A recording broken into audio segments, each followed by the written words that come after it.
All right, welcome everyone. Let me get my PowerPoint situated.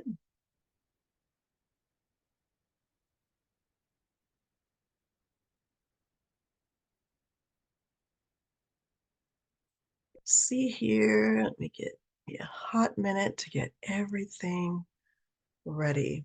All right, can you see that? Okay, Looking thank good. you. All right, great. So, let me get everything here. Hold on. And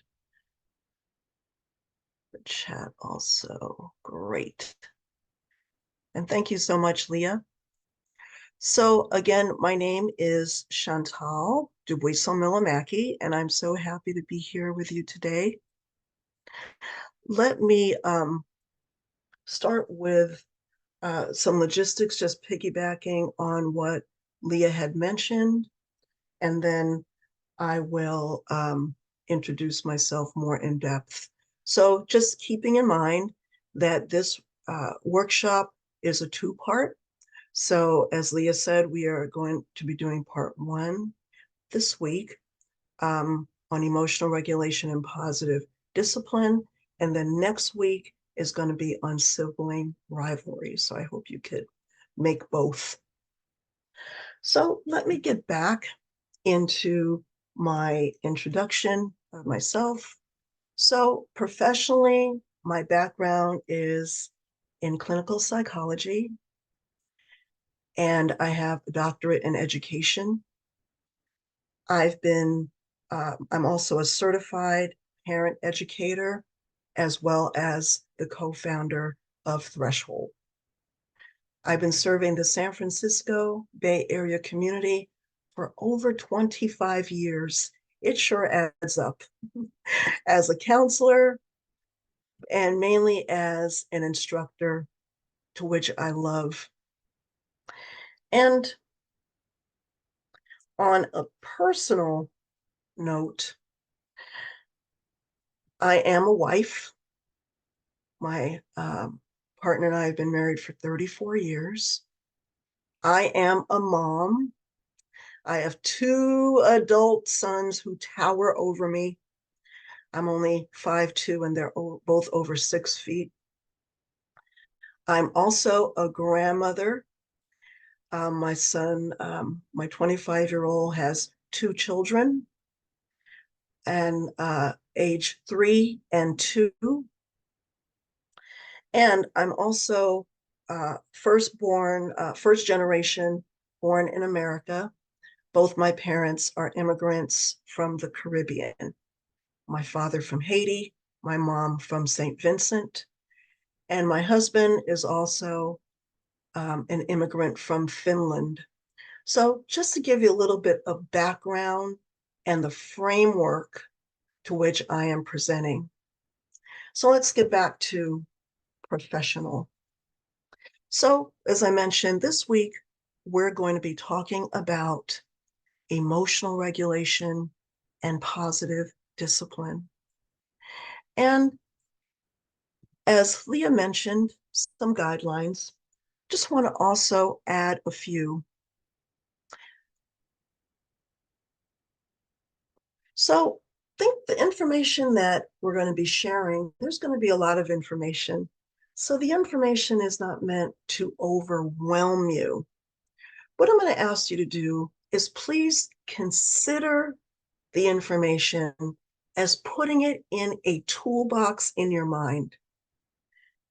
You can always get a physical toolbox too, but I like a toolbox analogy because most of us have a toolbox at home, but we don't use every single tool every day.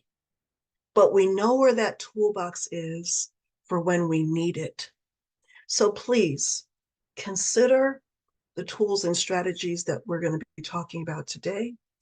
Try some out, try them all out. But you could always put them aside in the toolbox in your mind for when you're ready.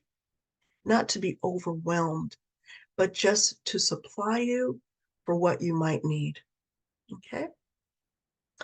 And I also want to share that we're going to be talking about parenting um, tools and strategies. And so just want to reiterate, like a disclaimer, that no one parenting tip is universal. It's not one size fits all.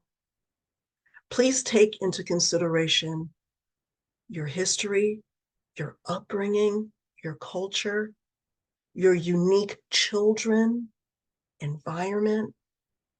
If you're a single, two-parent household, relative caregivers, if you're neurodivergent, neurotypical, please take all that into consideration.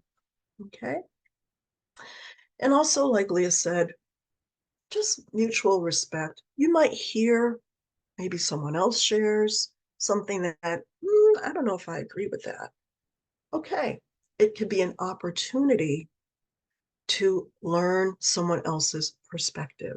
We know what we know, but we can consider someone else's perspective. And it could be a chance to expand what we might encounter. All questions are good questions. Okay, so don't worry. And you can ask questions. We will have time at the end, but you can ask questions throughout. You are not interrupting me at all. And also, there's different ways to participate. You might be the kind of person who likes to reflect and listen. I invite everyone to do that. But if that's where you learn the best, that's okay with me. You might be the kind of person who likes to verbalize as you're grappling with information. That's okay too. Or maybe you type really fast in the chat. That's all right too. You don't have to be one way to be in this workshop with me. Believe it or not, I've had some people apologize for listening, right? If that's where you learn the best, that's okay. Listening is still participating and it's still an action, all right? Leah mentioned videos, so again, I want you to be comfortable with your video on or off. Sometimes people say, oh, Miss Chantal, I don't want you to feel lonely. I feel like I have to put my video on. I'm in my happy space, teaching and sharing. I want you to be comfortable. Thank you for the heart. And so please be yourself within our time this week. And if you come next week, and I just want you to be comfortable and feel good within this space together. Okay. Is there anything you need to add maybe to our guidelines to help you feel more comfortable as we move forward together?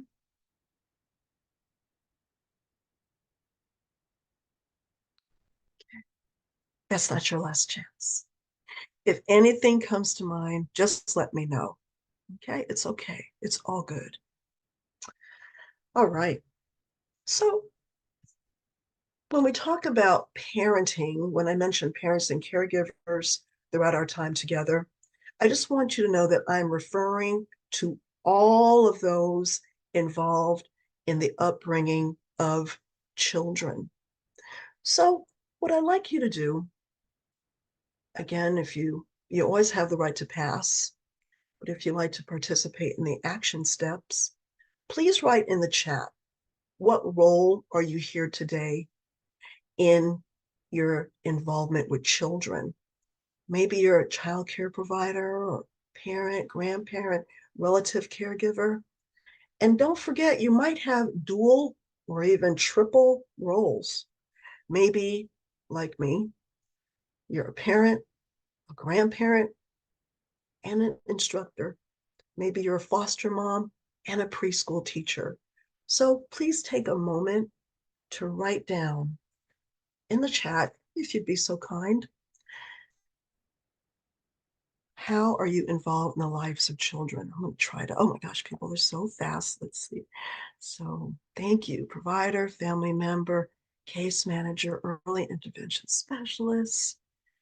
Hi, Thea.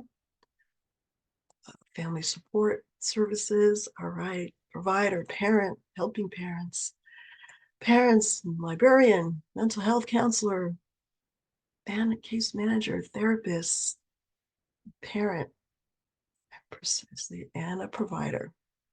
Hello, case manager. I believe, oh, grandmother, parent, provider, community. Oh, there's a lot of people here. Thank you. Thank you. Housekeeping, Drea, parent. Thank you so much. So please, thank you for sharing that with everyone.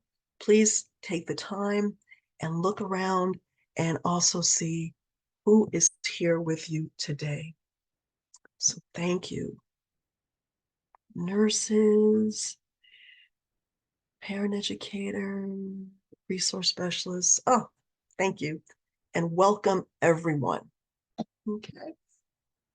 So as we are going more into specifics of what we're going to be covering today, overview and introductions, we just did that. Guidelines for the day, we just did that. We're going to be talking about discipline and what behaviors might be particularly challenging.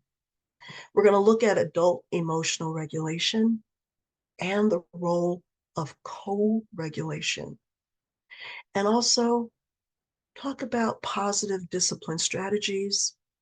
And again, at the end, we will have time for questions, comments, and feedback, but just let you know those can be throughout our time together.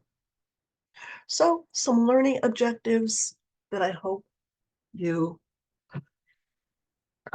experience: identifying one or two causes of challenging behaviors, and also describe the process of co-regulation, and make a list of 2 or 3 positive discipline strategies.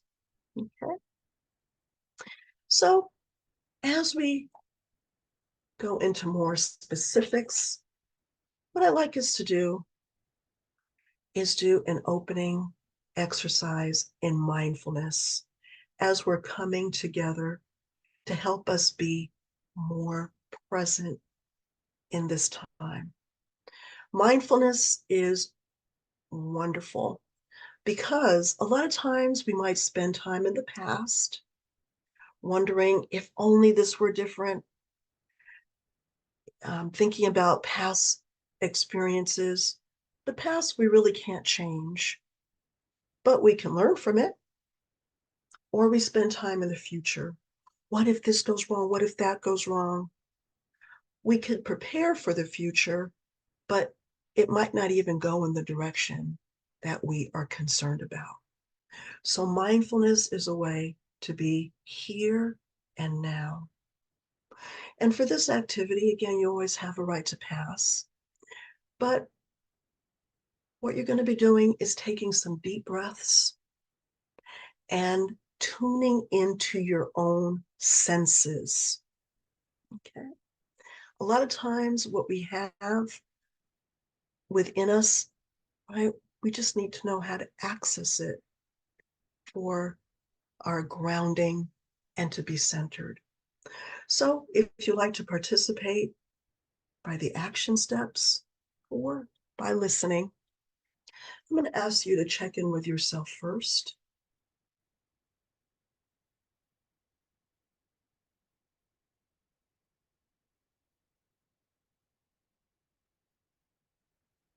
And then I'm going to ask you to check in with yourself afterwards to see if this activity might speak to you.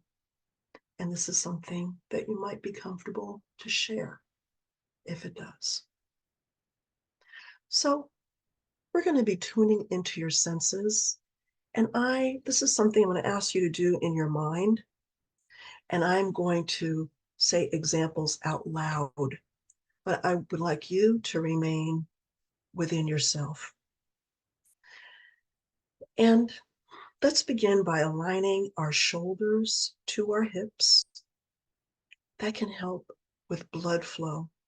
You don't have to have perfect posture, but when we align our spine, right, instead of slouching, it can help us to have blood flow to our brain and help us to relax. So let's take a deep breath in through our nose and out through our mouth.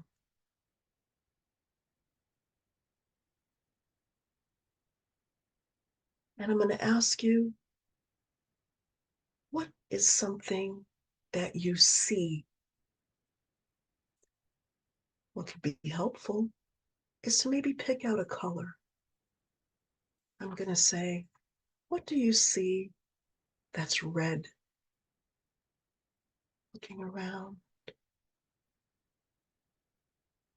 I have an example, a red pen.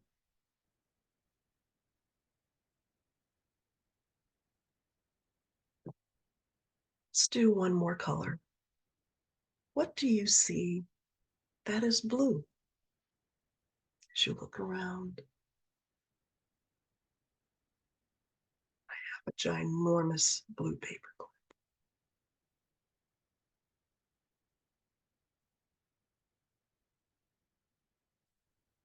Now let's take another deep breath in through our nose,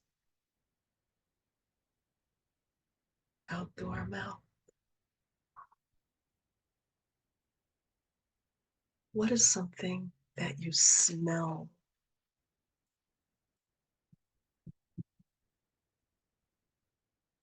I'm smelling my fragrant hand lotion, and it's comforting. What do you smell when you focus on your sense of smell? Let's take a deep breath in through our nose, out through our mouth. What is something that you're touching? Our skin is our biggest organ. What are you noticing with your sense of touch? It could be yourself sitting in your chair. I'm noticing the glasses on my face that I usually don't notice, but because I'm focusing, I do.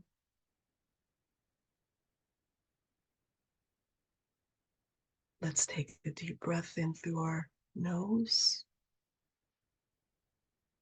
and out through our mouth. What is something that you're hearing?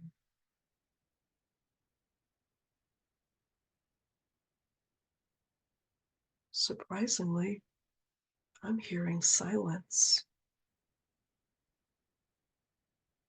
How about you?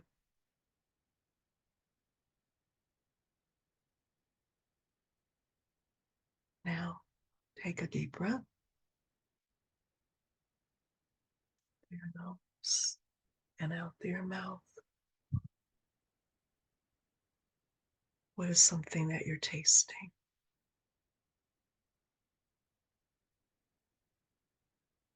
I had some mineral water. I'm still tasting how refreshing that was. How about you?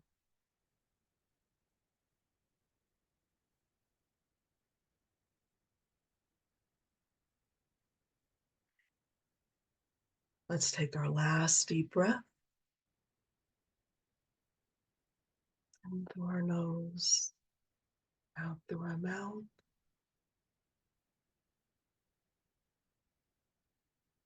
And let's reflect. We tuned into our senses: sight, smell, touch, hearing, and taste. How was that for you? How do you feel now?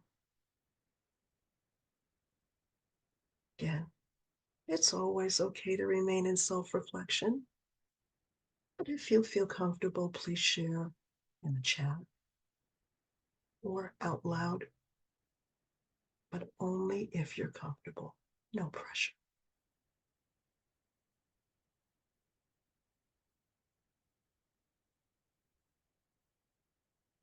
Relaxed. Someone said that was so yummy. Thank you. I got a mental image of that. Thank you. So please keep this exercise in mind for yourself and to pass on. Someone said grounding. This is even an exercise you can share with children, right? Tuning into your own senses and empowering them.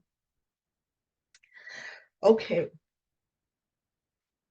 so let's talk about discipline. Now that we are grounded and present. So, what is discipline?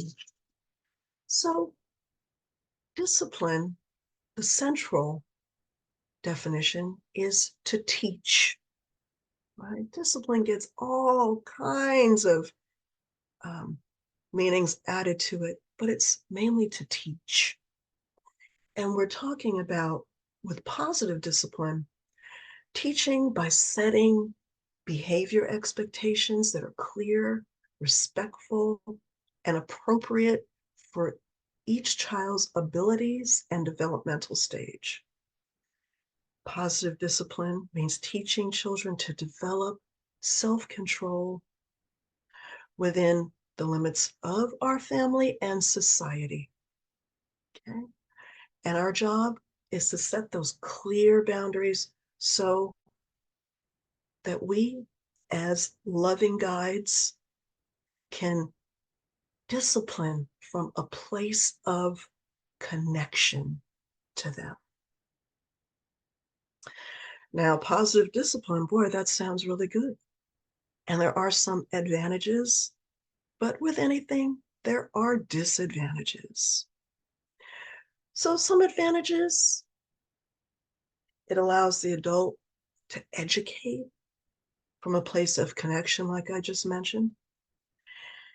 It helps us to raise self-disciplined children because positive discipline can lead to the development of autonomy, a sense of their own self-control, emotional regulation, and a positive self-esteem. Now, some disadvantages, it takes time. It takes consistency. It takes effort. And it might be something that might be outside of our comfort zone. So, in order to talk about discipline, let's talk about misbehavior. So look at this. Some developmental specialists say that children don't misbehave. They just behave. So I want to invite you to think about that. Children exhibit behaviors to satisfy their needs and also to develop, right, their impulse for those developmental tasks through their developmental process. A lot of times it's us adults that label behavior as good or bad, right? So for example, when a child expresses their wants, is that really misbehavior? Or are they following a developmental impulse? A 2-year-old who says no because he's working on separation and self-affirmation, is that misbehavior? Maybe he's also repeating what he's hearing, and that's what he's verbalizing. Or keeping in mind that the task of children is to discover the world and discover themselves When they say, I can do it alone, I want to do the dishes. Is that misbehavior? Now, what's not easy is when we adults are in a hurry, or if children want to do something that might be dangerous for their age. And it's also difficult to see children in their behaviors when we are provoked. Maybe it generates emotional responses because of our own history. Okay. So maybe that's why we might see some behaviors as misbehavior. But just want to take a moment. If you could write in the chat, what are some behaviors that children exhibit? And we're focusing newborn to age 5 in particular, that are challenging, that you experience, or maybe that you've heard other people or clients. Tantrums, yes, it's a big one.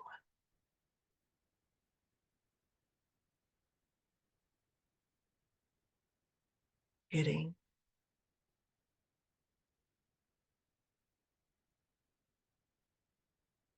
pulling hair,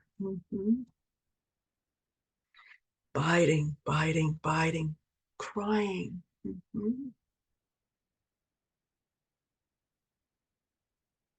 scratching, and kicking, lying. Did I miss some? Calling for one more thing 5 times when it's bedtime. Just one more thing. Shouting, cussing. Okay, thank you. And there's probably a lot more. So, keeping in mind that, yes, I want to mention that certain behaviors might be challenging. Yeah, there's some challenging behaviors, but sometimes one day they might be challenging, but maybe another day they're not so challenging, right? So it kind of has a different role. And also, certain behaviors might be challenging for one culture, but not for another, right? So keeping that in mind, one household and maybe not another. So, for example, my children who are adults now, Kale and Nika, jumping on the couch. Some people might say that's shame, shame, shame.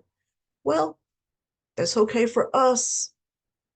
I'd rather them do that than jump on the bed because there's a big window by the bed and they might jump out. Okay. So, again, notice. And so, yes, these behaviors, especially when we are raising children, we experience these behaviors. And I really like how someone did mention too, crying, right? So sometimes being emotional might be seen as a misbehavior. And maybe the way we grew up, maybe we weren't able to share our emotions. Or maybe we were told it's not such a big deal. That's not allowed here. If you're going to cry, go ahead and cry in your room. Okay, so maybe we might not be attuned to emotions and we don't have stored in our body how to handle them.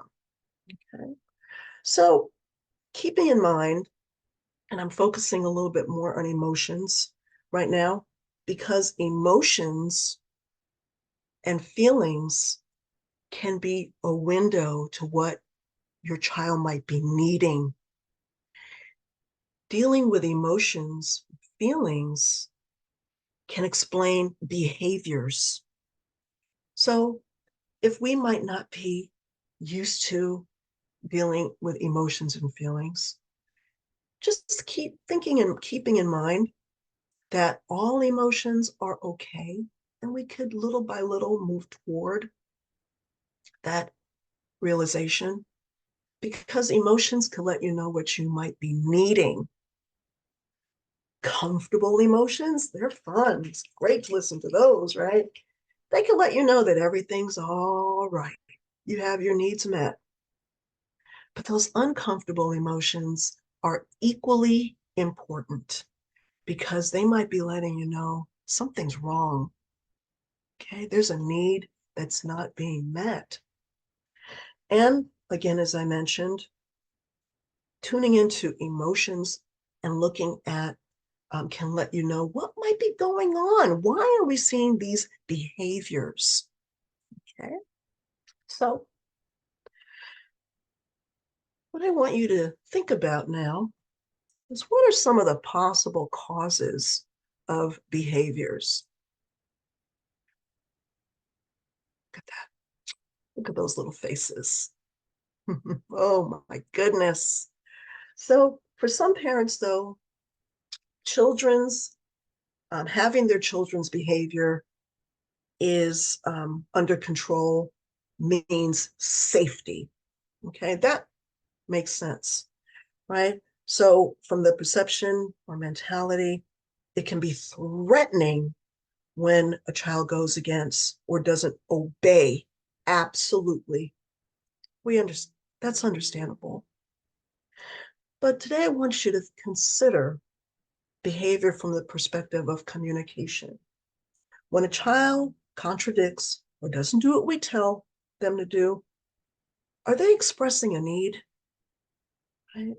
So, what are the possible causes that we might not be readily aware of that might be the reason for challenging behaviors? We talked about needs, we talked about developmental stages and impulses. What else?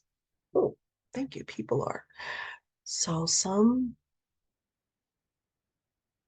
yes, so people said, thank you so much. Uh, Maybe they're seeking connection. Maybe they're seeking attention, right? Sometimes I've heard people in the past saying, my child just wants attention. Give them attention, right? So if your child's hungry, you give them food, right? You wouldn't say, that child's hungry. They just want some food. Well, they're hungry. They want attention. We all do, right? So give them attention. And let's see what else people wrote. Oh, people write so much. Let's see.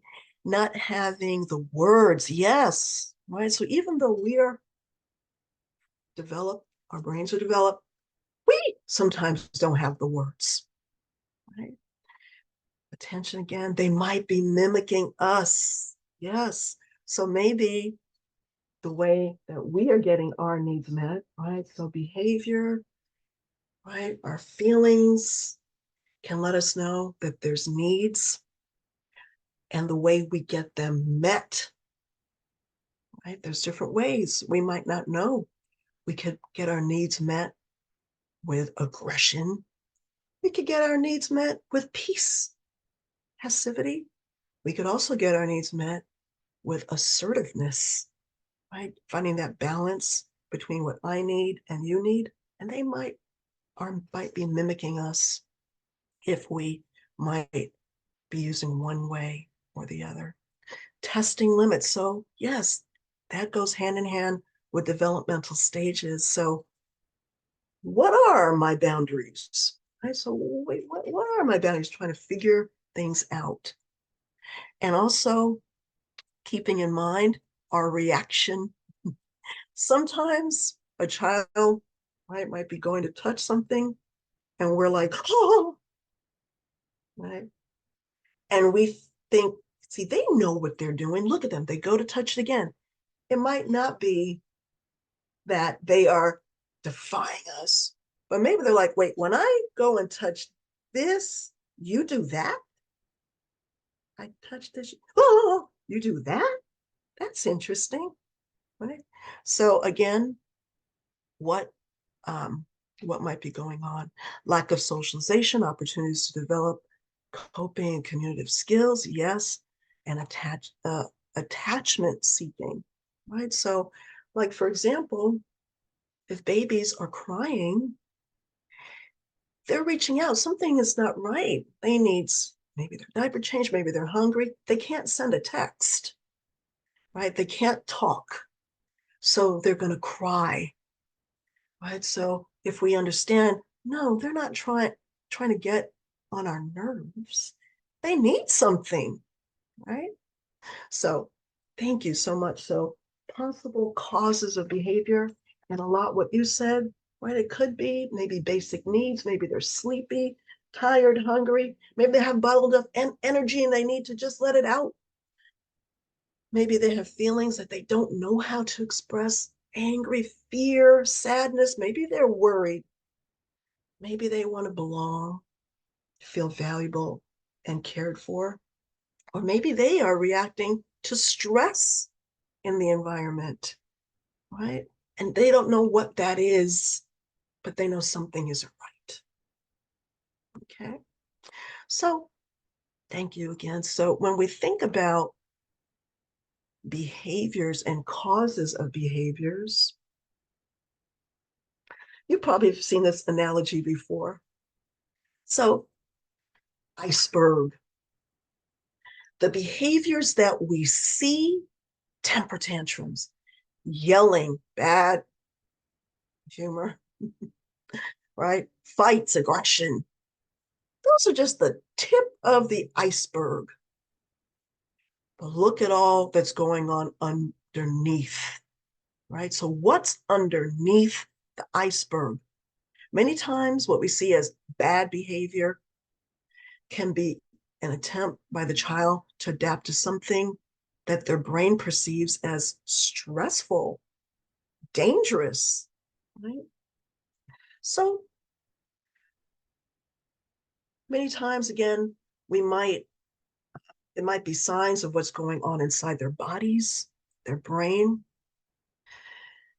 and we could try to look beneath the tip of the iceberg, but that might not be easy. Why? Maybe our own history. We might have thoughts that, this kind of behavior, when I was little, I wasn't allowed as a kid, right? Or maybe unrealistic expectations or bias. A 6-year-old shouldn't cry so much. They can talk, therefore, they can tell me what's wrong without whining, right?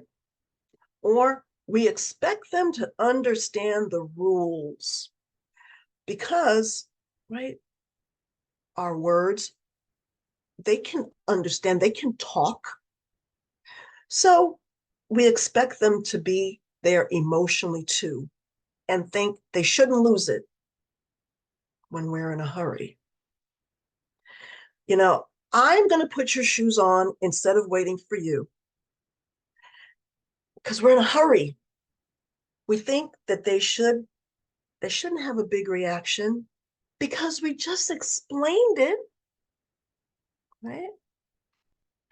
So again, what we see is the tip of the iceberg, understanding what's going on underneath. Again, a lot of times their brain can be trying to adjust to stress, being something dangerous that they perceive. And they communicate through their body and through emotion, not logic and reasoning, right? If we ask a child, why did you do that? Why did you do that? They really might not have a clue of why they did it, right? So the behavior can be unmet needs, seeking attachment, unconscious biases, yeah. And we could think, what can I expect at this age and at this stage of development from this child? Seeking autonomy,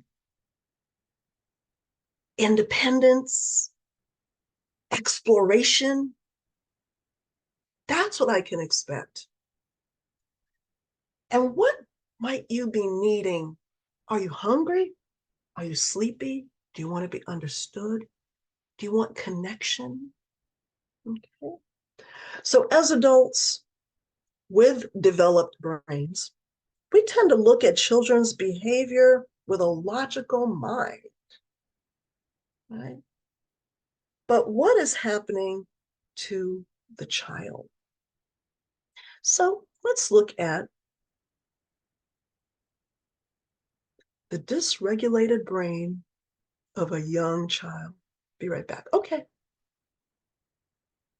So the dysregulated brain of a young, I think you for letting me know. That was very nice. So young children, as I mentioned, are underdeveloped. Even though they're so savvy, they could probably, you know, some children could program your phone. They're so clever, but they are still children. They are not little adults. They are developing. So they are underdeveloped with underdeveloped brains. They can't regulate their feelings and their emotions yet. It's hard for us as adults to understand what children are experiencing when it doesn't feel like such a big deal, right? As adults, we've experienced a lot of disappointments and feel like some things are much more important or bigger than because you don't have your Peppa Pig spoon, I'm going to give you your Bluey spoon. Right? I left the spoon at grandma's house. I know that the Peppa Pig is your favorite, right? It's not such a big deal. You have other spoons. Don't exaggerate. I'm telling you, we'll pick it up tomorrow. Right? Well, Dr. Lisa Feldman Barrett says, and she's an author of a book called How Emotions Are Made, The Secret Life of the Brain, says the brain is basically a prediction machine based on past experiences and on cues of what's happening now. So brains are predicting what is going to happen now. The tricky part is that children have very limited life experiences. So your child wants that Bluey spoon to eat lunch. You give Peppa Pig the spoon's at grandma's house. Big emotional reaction. Why? Because the child's brain predicts when I eat my lunch, I'm going to eat it with my Bluey spoon.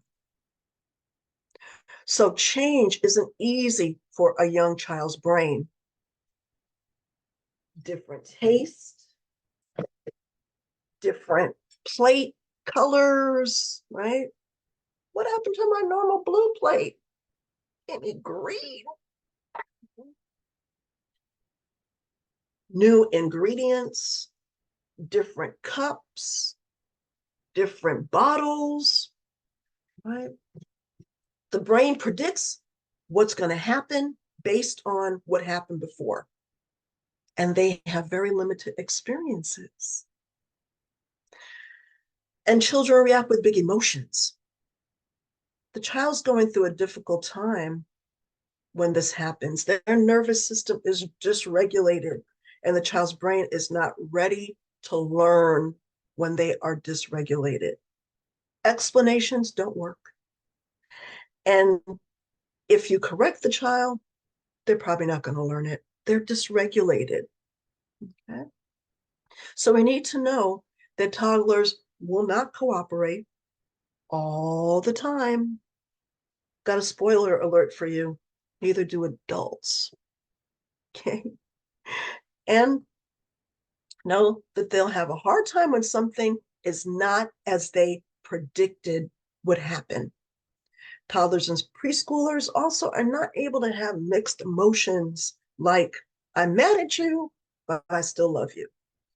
When they are mad, they're only mad. It consumes everything. And that's normal. It's expected but it is difficult for adults, right? Understanding that this happens to the child is the step we need in empathy, right? Understanding. So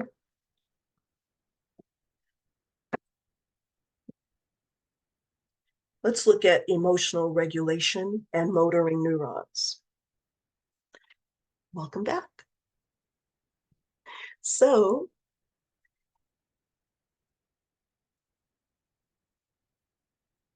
in order to put any positive discipline technique or strategy into practice, we have to start with ourselves and understanding what's going on.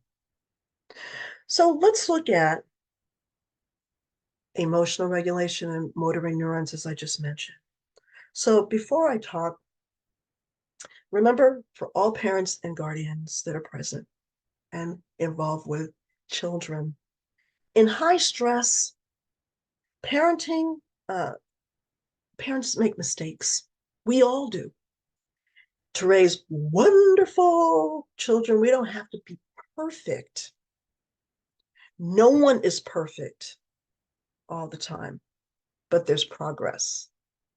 Sometimes when I teach classes, people say, well, excuse me, Ms. Chantal, I'm a chemist and I do have to be perfect.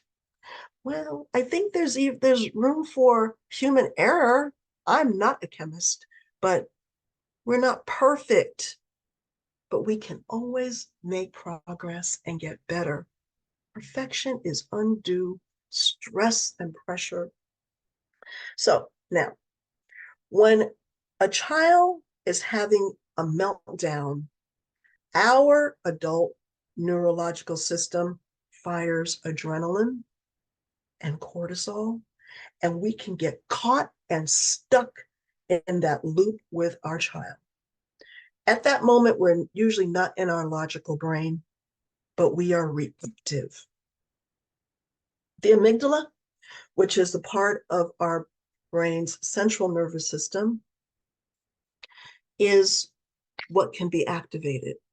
Now, just briefly, the amygdala is a part of our brain that's main job is to protect us from danger. Okay. So if we perceive something as dangerous, like walking through the woods, and we see in the corner of our eye a bear, the amygdala activates and puts us in survival mode.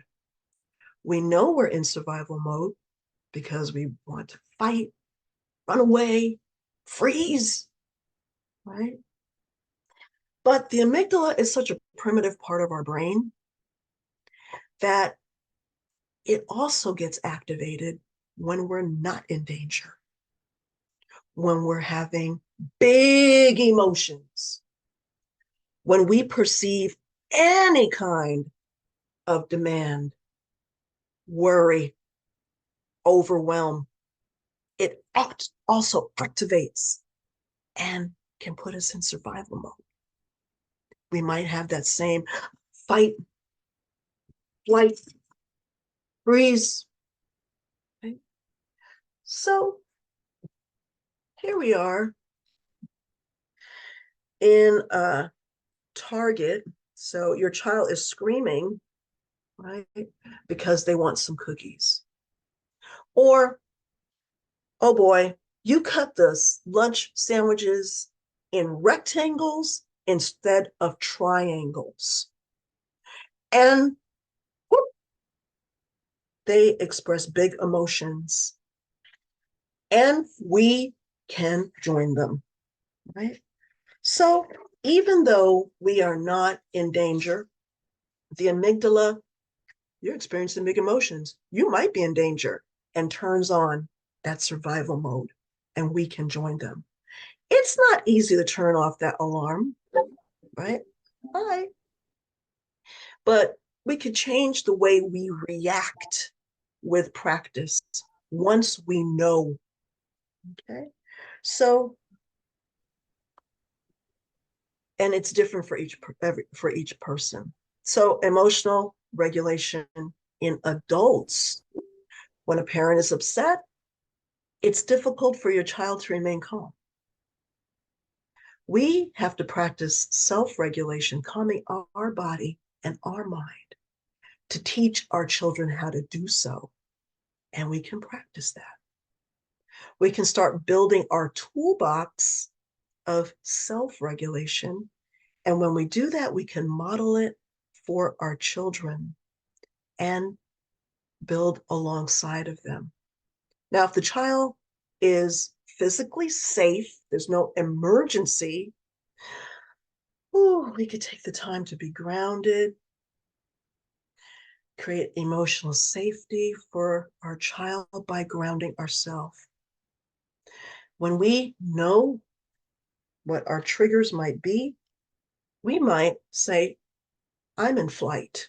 I just want to run away, but I'm fine. When we start to feel overwhelmed and frustrated, it's an opportunity to become aware of what's happening. I'm feeling frustrated. I'm going to put my hand on my heart. I'm going to breathe deeply. I'm going to attune into my senses like our opening activity. And pay attention to your body and start to calm yourself first. Now, let's talk about mirroring neurons. Oh, how many of you had the urge to yawn? That's mirroring. Oh, I see a yawn. Or how about this one? How many of you had the urge to smile? Okay, that's mirroring neurons in action, right? So mirroring neurons, boy, oh boy, when our child gets the giggles, like in the picture here, ooh, we smile. It's contagious.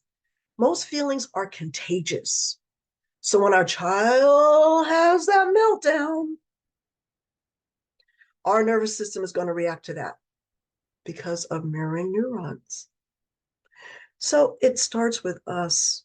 We adults aren't always regulated. It's not about perfection, as I said, it's noticing, right? This is what I'm noticing. This is what I'm going to do. It's a daily practice. We might say something to our child. This morning when I dropped you off at daycare, I wasn't being very patient with you. I was overwhelmed and you were having a hard time saying goodbye. And I wasn't able to be present. I'm sorry. And I love you. Some, right? They might not understand your words, but one day might realize, it's okay for me to have a hard time. I'm still loved through it. Okay? You might say, again, starting before your child is verbal, I'm getting agitated because it's getting late and you haven't had your bath yet. I'm afraid we're going to be late for bedtime. Alyssa Campbell, who's a child development expert, says narrating your feelings, being attuned, is almost like reading books to children. We don't start reading books just when they can talk, right? We read books all along, and we could narrate our feelings when we get more attuned to them. Okay? So, how do we be attuned? Oh, we start feeling that volcano erupting in our stomach. Oh boy. I know that if I don't do something to calm myself down, I'm going to say or do something I might regret. Right? So, what can I do? Pay attention to that volcano. Sometimes we want to run away, as I mentioned, from uncomfortable feelings. I don't want to feel those. Those are uncomfortable, but they can be a cue to tune in to what you might need. And also, during uncomfortable times is when you can elicit stress management tools and strategies. So you might breathe deeply, put your hand on your heart, something that my business partner and I talk about. Maybe have a business attitude. So if you feel that volcano erupting at work, maybe imagine you're with a client, right? Have a business or professional way to deal with and watch what you're saying, connecting with your senses. So whatever works with you, those signals are telling you something, right? Maybe you need to breathe, eat, talk to another adult. What can you do right now? Maybe say to yourself, it's okay to be angry. I'm fine. Or maybe be honest. I don't like this, right? I don't like this. They can help you to regulate. Okay. So I am going to ask you before we take a short break, how do you know when you're at your limit? What are some of your cues? Are there some thoughts? Are there some feelings? Are there some behaviors? Are there some physical sensations? Physical pain, yes.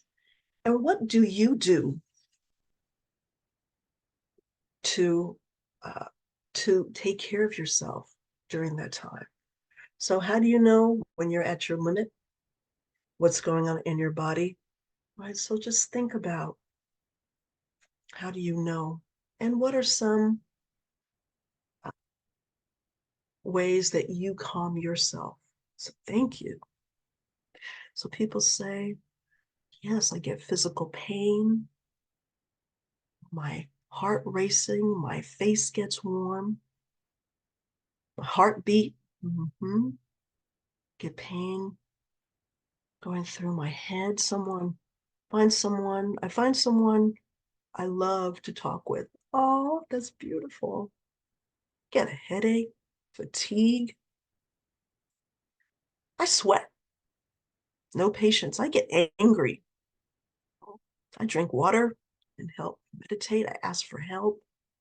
Thank you. Thank you. So again, some of these cues are not, they're not comfortable. Sweating, heart racing, right? Those are all signs that your amygdala has activated you into survival mode. So just to explain a few, right? So we can get a surge of adrenaline and cortisol. And that can give us that fight, run away. People say sweat. Sometimes people have cold hands and feet, and that's your blood being redirected from your extremities into your vital organs. So just in case you were attacked by that bear we talked about, or dog, you have a better chance of survival. Shallow breathing, that's to get oxygen to your body, right? Quickly, if you're in danger. But if you're not in danger, noticing those cues can let you know when to turn on drinking water, like someone said, using deep breathing. I like that, fingertips. And also, I like someone's drinking water right now. And also, you're going to be getting a handout, a self-care wheel. So self-care, there's some things that you can do to kind of set the groundwork, to build your foundation, right? Situations happen, stressful situations happen all the time, especially in dealing with children as they're learning and growing. But when we take care of ourselves, we don't have to be so vulnerable to all those situations. So self-care can set a foundation, and there's some things you can do long-term, and there's some things you could do immediately, right? So like the mindfulness, deep breathing, drinking water, if that helps you, that's something you could do immediately. And then eating healthy foods, not that you can ever have a ho-ho or a ding-dong, but having something nutritious, exercise, getting enough sleep, all those can help you so you're not so vulnerable to situations more and more. And the self-care wheel, I love it. Again, I said it's part of your handouts. There's some physical activities you could do, some psychological, emotional, spiritual, personal, and professional that you can do to take care of yourself. So looking at professional, number one, take time and have some lunch. Right? We work through lunch. I'm going to power through, and then we're hangry. Right? Or say no. Don't work during your days off if you can. So those are some examples. Some emotional, saying affirmations that are positive. Cuddle with your pet. Someone said, talk to someone you love. Even going into nature, right? So these is for you. And I love this because it's a great reminder of some extravagant and some practical ways that you can take care of yourself and use to help when you notice that volcano is bubbling. Okay. And thank you for your comments. So at this point, let's take a quick break. Thank you for your attention. It is 3:04. So can we take a 5-minute break and come back at 3:09? Okay. And I'll stay here during the break in case you have any questions for me. But I'll see you in about 5 minutes. Okay. So let's talk now. Hope you had a good break, did something to take care of yourselves. Now let's talk about. So before the break, we talked about emotional regulation for adults. Now let's see what happens in children. So we know that when we're stressed, even though we have developed brains, we adults tend to react rather than respond. When we're stressed, we can't make decisions. And we see this more accentuated in children. We see tantrums. Tantrums are dysregulation. When a young child is dysregulated, they can't access any kind of rational brain. They're not making a conscious decision, right? Their bodies are out of control. We might say, that is a bad choice, that behavior choice to have that tantrum, but they didn't choose. When they're dysregulated, their nervous system are telling them they're not safe. So our goal is to help them move from dysregulation to feeling calm and to help them. Then from there, we can help them problem solve. Being near them, saying, it's so hard when you're working on the puzzle and the pieces do not fit together. Right? So verbalizing. So in looking at this quote by Dr.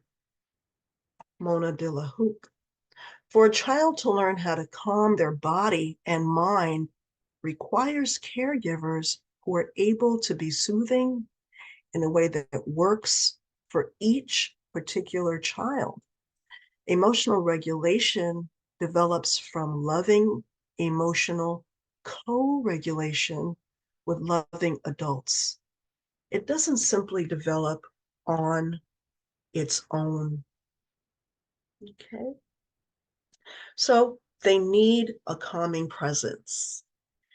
Devin Kuzman from Transforming Toddlerhood says, children, toddlers, newborns need to borrow our calmness in order to find their own.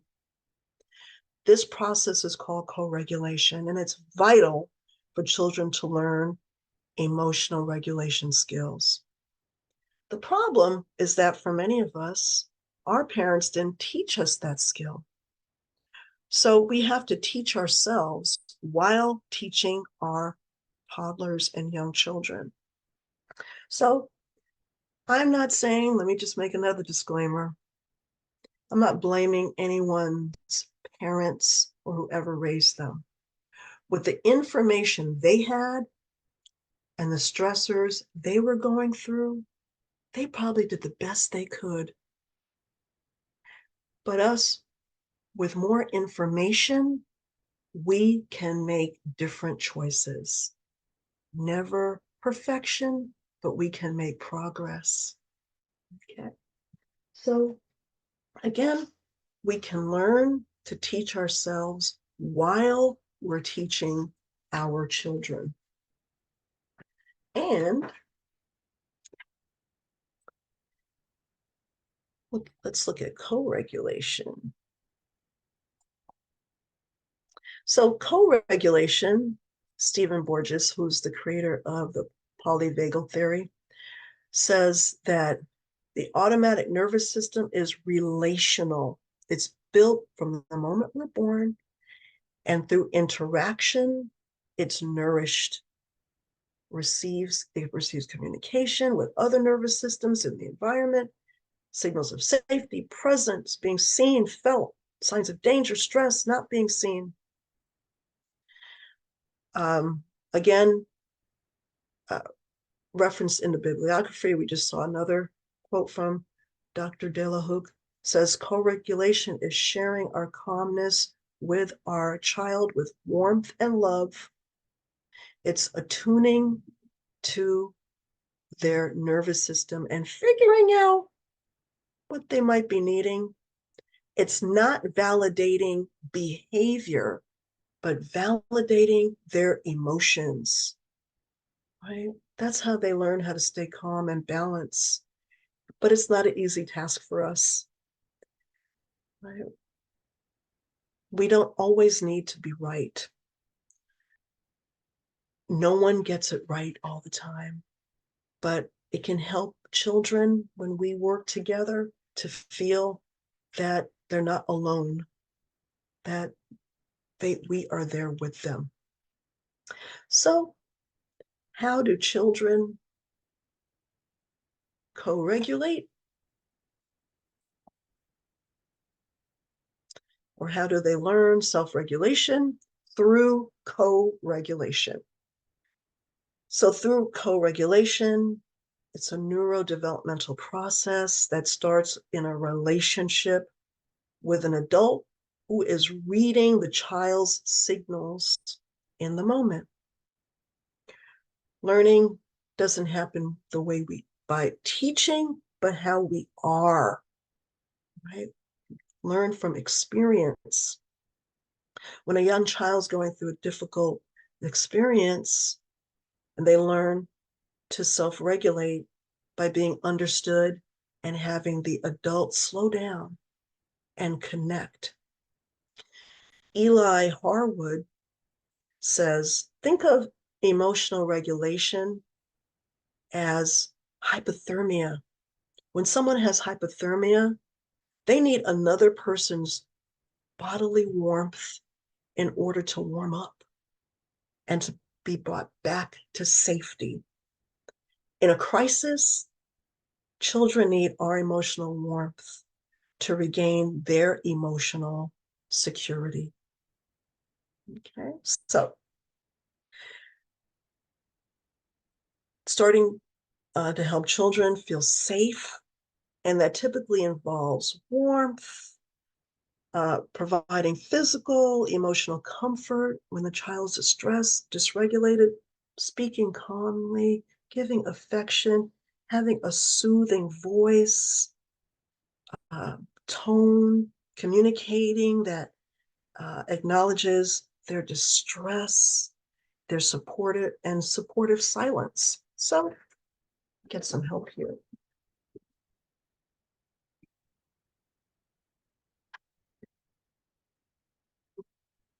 So babies, look how cute. Toddlers, right? We can hold them, lull them, speak softly in their ears. And often it is the way we communicate that says, at your worst, I'm here. I can manage your big feelings, and I trust that you can manage them with me here with you. Okay. So that situation. Oh boy, right? So we do this with connection and empathy. So let's say you are dropping your child off at childcare. And when your child gets to childcare, they like to play with the magnet tiles first thing in the morning. But today, you get there and somebody else is playing with them. And your child really wants them and starts to. So it's not about giving them what they want, right? They need to learn to face difficulties, to learn coping skills and resilience. It's not about running around and looking for another set to avoid a meltdown. And it's not about explaining what will happen or giving a lesson of sharing. We have to share. You have to, you'll have them next, right? But with empathy, we could acknowledge what is happening. Wow, this is hard or difficult. The Magna blocks are your favorite toy and they're being used by somebody else right now. Maybe we could even say, this was unexpected, right? And we could be with them. Someday, they'll be able to use those tools and develop and regulate themselves. They think, I'm fine. This might not be so terrible because of what we showed as an example. So thanks to the Center for Cognitive Diversity, and this link is in the links that are for you. This is a nice depiction of the dynamics of co-regulation, right? So instead of amplifying a state of stress, reprimanding, commanding, soothe them, soothe their state of stress, help them regulate. First, regulate my own nervous system, and then I could connect with them. The co in co-regulation means two. And we could say something like, I know it's hard to wait for your turn to get on the swing. I'm going to help you. Could hold their hand while they wait, while you wait together. So we know each child might need something different. We could figure it out, right? And that's a process too. Some children like to be held. Right? Like to be held, and they want to be held tight and hugged. And some children don't like to be touched. I have both. My youngest son, Nico, loves being held. My oldest son, Kale, does not like it. So for the latter, or like doesn't like to be touched, we could say soothing words, be with them, or just we discover what they might need. And as my son, Kale, is older now, he even says, Mom, I just like to be by you. I just like to be with you. Isn't that beautiful? So he can verbalize that now. So regulated adult plus regulated child equals a regulated child. A regulated adult plus a dysregulated child can still be a regulated child. Dysregulated adult, dysregulated child, whoa, dysregulated child. Dysregulated adult and a regulated child will probably be a dysregulated child. Okay, so again, this is for you as a wonderful reminder. All right, now, great. Fine and dandy, right? We know that it's not easy to change the way we react. It takes practice and it's different for each person. It's very likely that you might have heard some of this before. Maybe you have been exposed to child development, brain development. Maybe you've heard of other discipline techniques, and yet, in the middle of a crisis, your child's having a tantrum. Despite all that you know, and you've learned, in front of your dysregulation, you react from a state of your own dysregulation. What can I do? Right? So why do we keep on reacting instead of responding? Why? So it's not enough to know techniques. We have to develop new neurological pathways. We can build our brain muscle. Pathways in your brain. We have the power to change the landscape of our brain by what we focus. Okay? So during calm times, practice taking care of yourself. So start the considering or trying out tools and strategies. Practice empathy, right? Looking at someone else's perspective. Practice activities that promote connection with children. So playing with them, reading books. You could even do relaxing activities together, breathe with them, right? On connection, you could do mini connections, like race you to the couch, proactive connections, time together, doing activities per child. What works for your child? Do they like the hugging, touched, maybe a massage or snuggle or a weighted blanket? Maybe they need a break from stimuli, right? Or maybe they like to swing or spin around the chair, or maybe they like to be upside down. So find ways to connect and discover what your child likes. And that could speak to temperament. There's some wonderful quizzes, especially with the CDC, Center for Disease Control, that talks about temperament. You could run around the dining room, spin in a chair 5-6 times, right? So again, find ways to connect.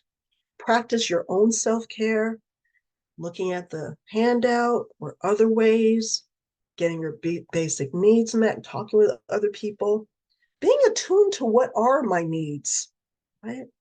Know that some are uncomfortable, but let me practice tuning in for what I need based on what I'm feeling, right? So in the moment, though, so this is when times are calm. In the moment, if your child is safe, pause without judgment. Why do I feel like running away right now? Right? Maybe it's the way I was raised. Maybe what do I need to respond here? Reflect and connect. Practice curiosity and not assume what's going on, the reasons for why they're crying. Try to put ourselves in their shoes, right? This is not if there's an emergency, right? So if your child's about to run the street, you might need to yell and get control over them for safety, and then maybe explain why you did that. You might want to swim under the iceberg, right? So swim under your own iceberg.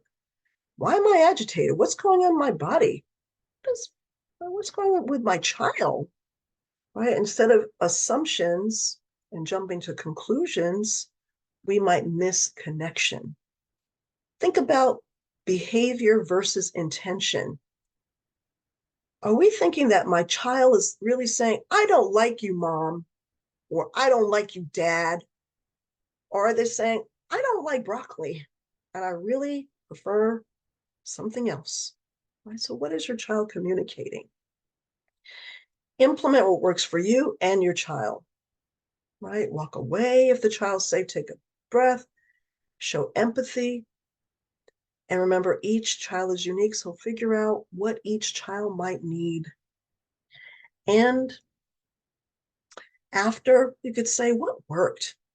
Why does this keep coming up for me? Maybe I need a deeper dive into my own holistic healing. Give yourself some grace. Pay attention to what you're doing and how you're progressing. What would you like to do differently next time?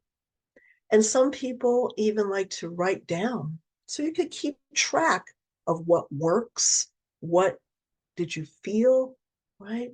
And so sometimes when things work, we forget, right? We think, oh, I got that.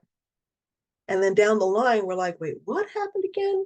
If you write down, you could look back into, this is what I did and this worked. Oh, yeah, right? Life rushes in.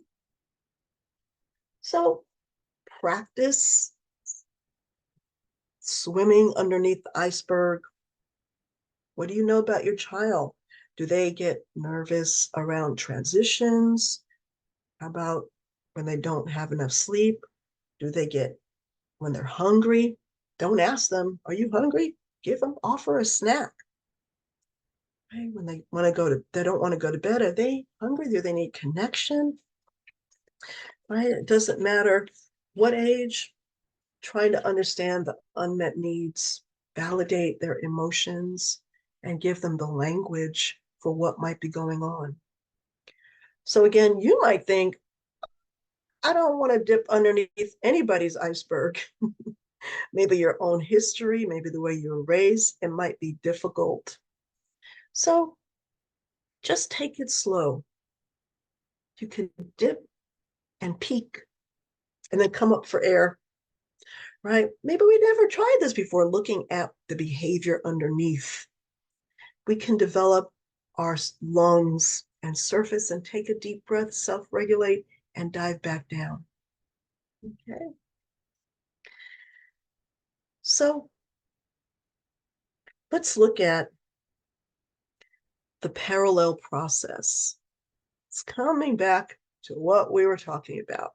So strategies. So we talked about positive discipline, and we often focus on children. But today, I want you to also pay attention to how necessary it is to practice positive discipline for us as the adults. When we adults are disciplined with taking care of ourselves, meeting our basic needs, we are in prime position for positive discipline strategies with our child from a point of connection, right? I'm the adult. I can role model behaviors, how I react and how I respond. So swimming underneath your iceberg, take it slow if it's something you're not used to. Emotionally regulate. Take care of yourself. That could build the foundation for self-regulation. Not seeking perfection, but progress. Know what your triggers might be more and more, and that could be some time of discovery. And have a positive narrative. So sometimes we tell stories to ourselves. I'm dumb, right? So please start reframing that and say, I might be feeling dumb right now, but I'm showing up. I have strengths as a parent, guardian, and I'm going to build on those. Everybody has strengths and weaknesses. I'm going to focus on my strengths and what I appreciate about myself. Okay. And then positive discipline for children. Swim underneath their iceberg. Look at their behaviors versus intention. Co-regulate, help them with their basic needs. Right? We might miss the opportunity to connect if we jump in so fast with uh, without going underneath the iceberg and seeing what the behavior might mean. Start from a place of empathy and understanding. Again, discipline from a place of connection. Set clear expectations and focus on progress. Okay. So let's look at a scenario. Let's say this is happening. All right, so think about this. Boy, put yourself in this mom's shoes, or maybe someone you're working with. It could also be a dad or anyone you're working with. But your newborn has a doctor's appointment at 10:45, which includes immunizations. You go to the appointment with your newborn and your 2-year-old.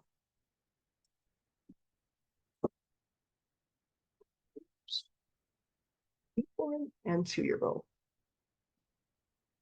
The doctor is late. And when your newborn finally gets their shots, it's also lunchtime. Your newborn cries all the way home. You're aware that your 2-year-old hasn't eaten lunch yet and they need to take a nap. You're also aware that your baby is in pain from the vaccines. When you get home, you unbuckle your child, you help them out of the car, and you ask them to come into the house while you get the baby out of the car. Your child doesn't move. You say, you need to eat lunch. Hurry, let's get into the house.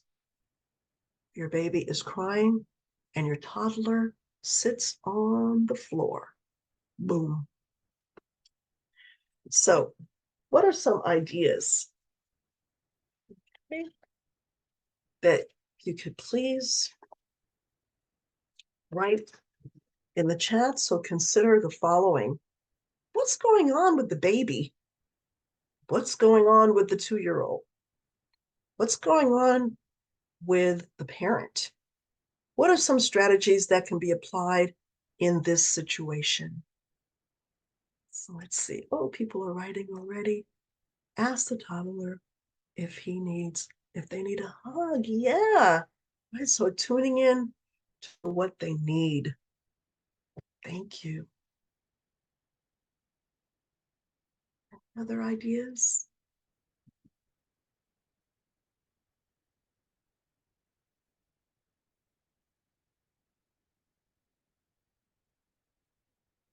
Offer the toddler some specific foods that they like.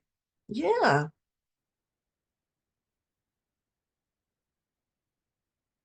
Nurse the baby and the mom and toddler eat a snack before exiting the car. Mm-hmm.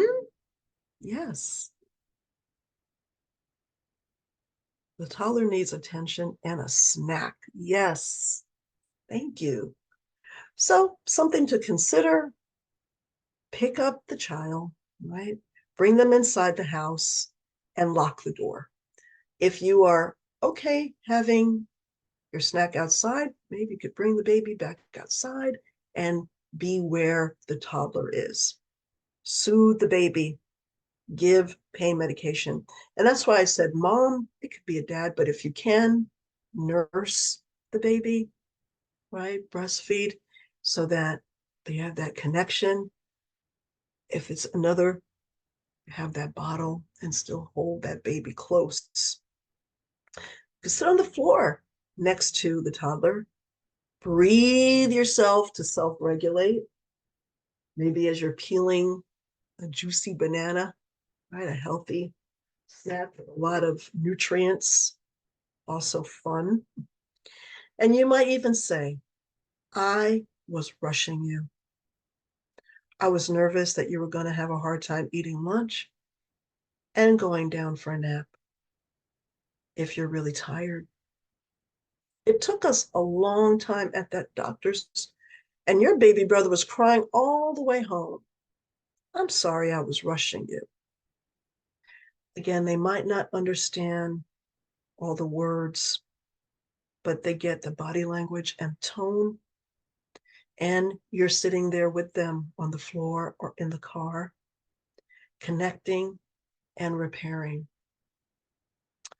And you're also regulating the baby, right? If you have something close by, maybe after they eat, you could blow this right together. That helps with breathing, and that can calm you down. Blow bubbles. You could say, hey, you want to take kangaroo jumps to the kitchen or back in the house? Fun transition and a connection.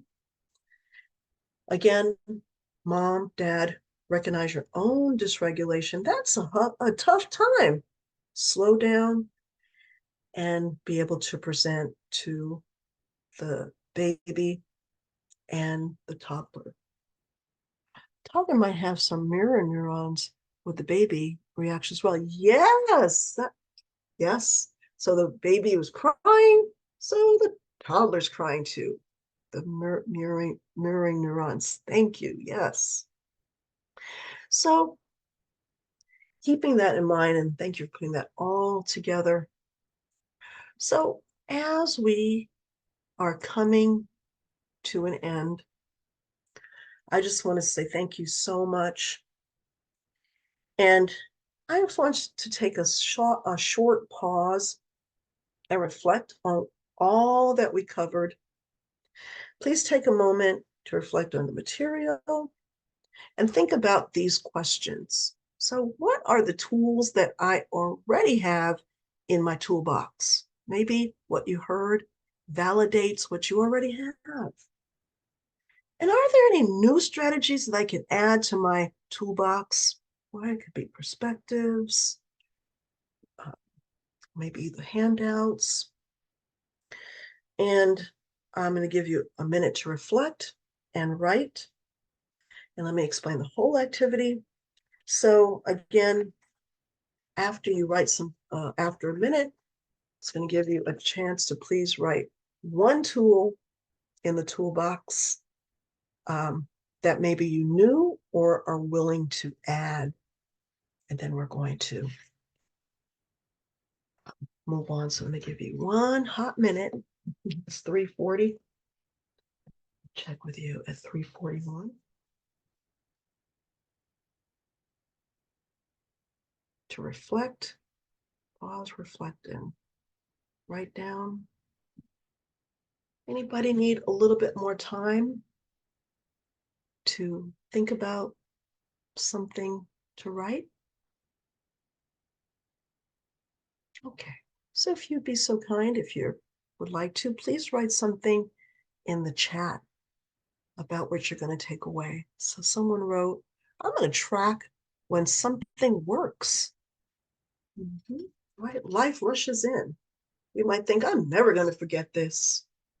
But life rushes in and we might.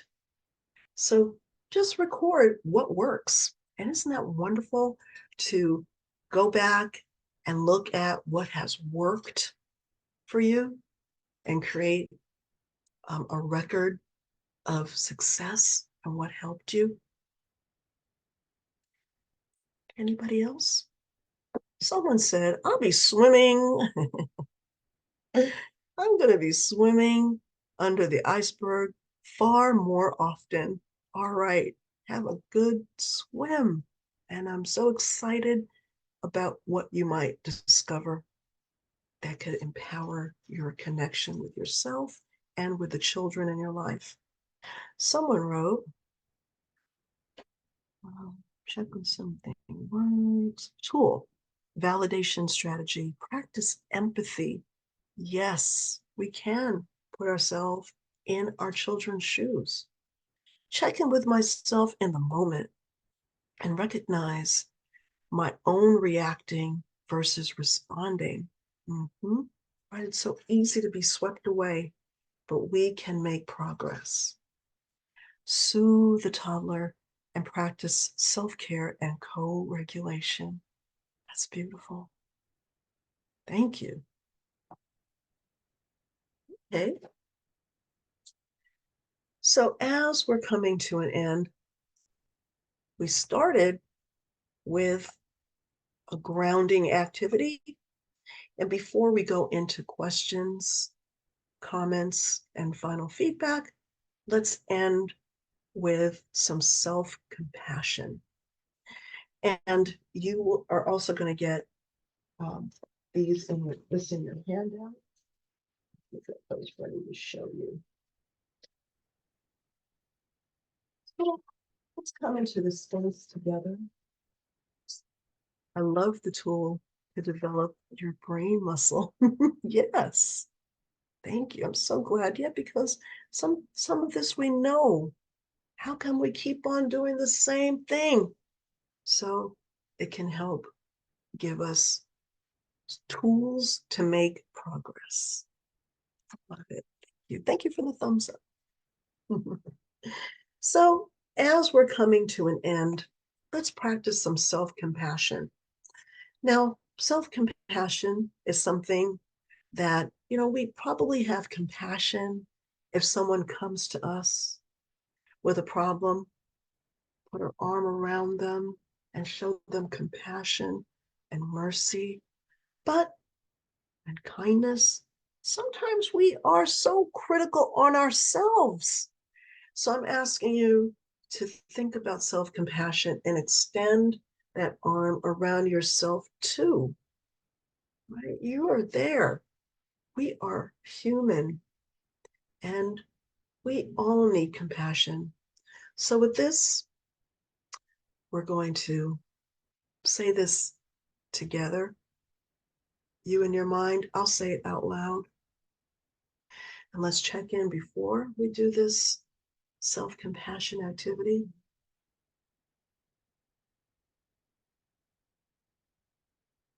I'm going to ask you to check in with yourself afterwards too. So like before, align your shoulders to your hips. And for this one, if you feel comfortable, you can close your eyes or lower your gaze so you could tune out any distractions that might be going on around you. And say this to yourself. This is a rough moment.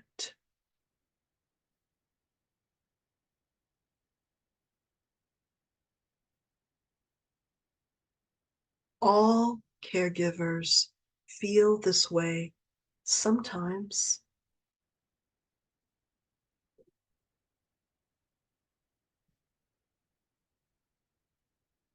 May I give myself the self-compassion that I need as I care for my little one.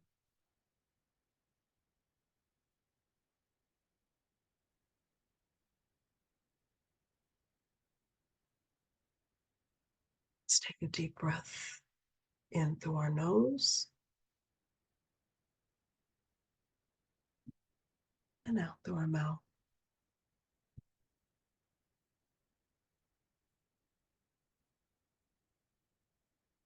And if your eyes were closed, I'm going to ask you to open up your eyes gently and slowly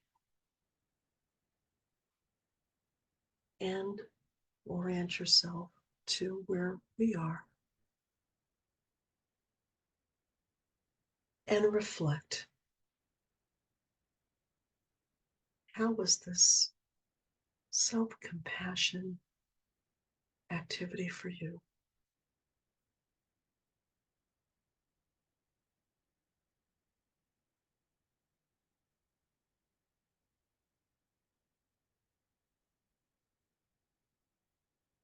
You can say out loud or in the chat, but no pressure. As always, it's all right to remain in self-reflection.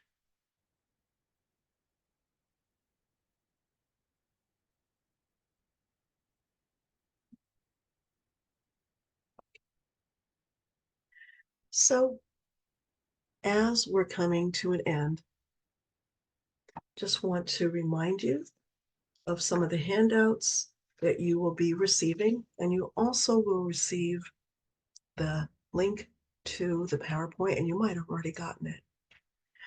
So, we reviewed the self-care wheel.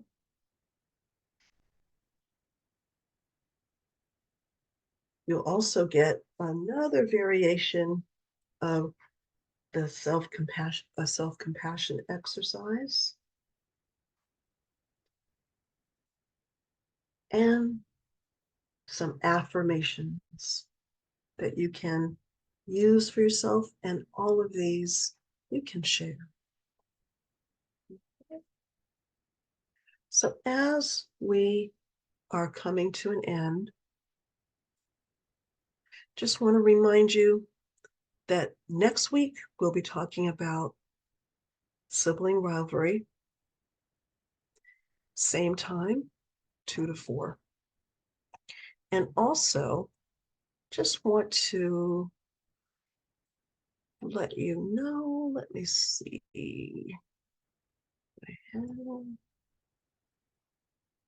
I think that's all. You get a copy of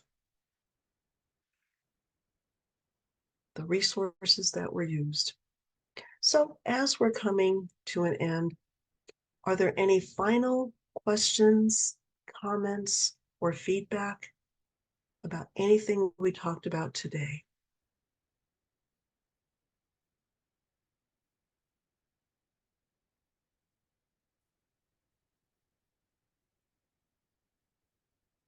Okay.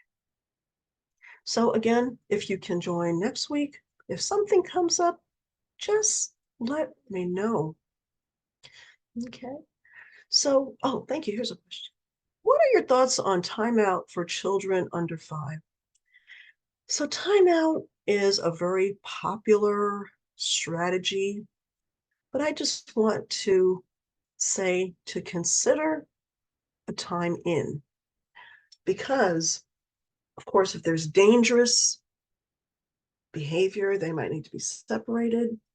But thinking about a time in, remembering that the child might be demonstrating behaviors because something happened. Maybe someone snatched something out of their hand. Maybe they didn't sleep well, and they might have a hard time self-regulating alone. So again, separating a child away from other children if there's something dangerous, but being with the child, right? So having a time in with them and talking to them, because they need to borrow our calmness to help them calm down. And we are letting them know that, yes, the behavior might not have been, your emotions are important to me, right? So let's see here. You might say something like, maybe I can see you're feeling angry. I'm here to help you feel your anger and not hit. Okay. So it's letting them know that their feelings are okay. So, more than not, if we can have a time in with our children, they might not want to be touched during a time, right? But we could be with them and offer them our calmness while they start getting that self-regulation. Okay. Thank you. Hope that answered your question. That's a great question.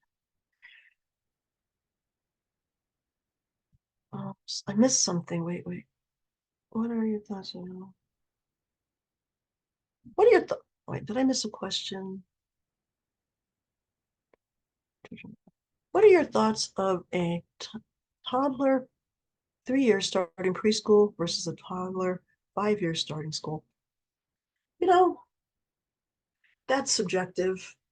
I think it's really up to the parent, the guardian, what's going on. If they're ready, if you maybe have to work, maybe they starting school is something they can be socialized. They can help with potty training.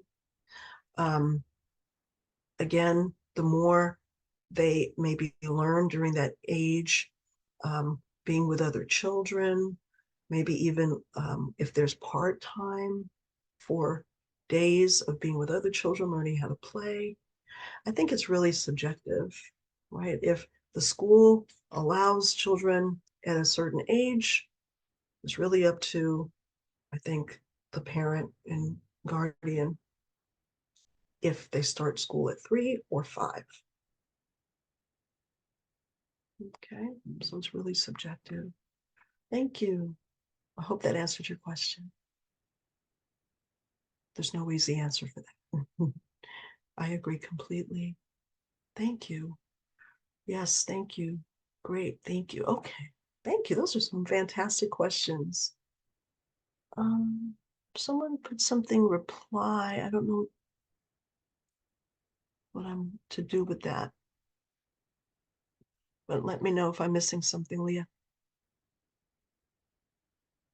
Okay, so glad to be here. Oh, I'm so glad you came too. Thank you. Thank you. And please, Leah, if you can let me know if I'm missing anybody.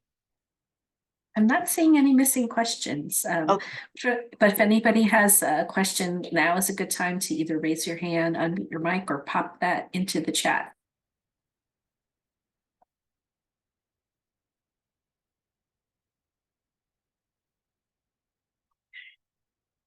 All right. Well, thank you so much for being here today. I'm so glad to meet everyone.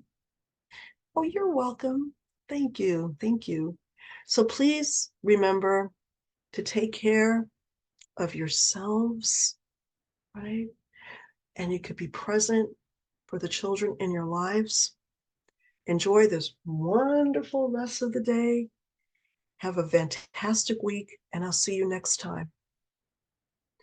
Your calmness co-regulated me. Thank you. Thank you. Have a beautiful week. I'll see you next week. Bye-bye.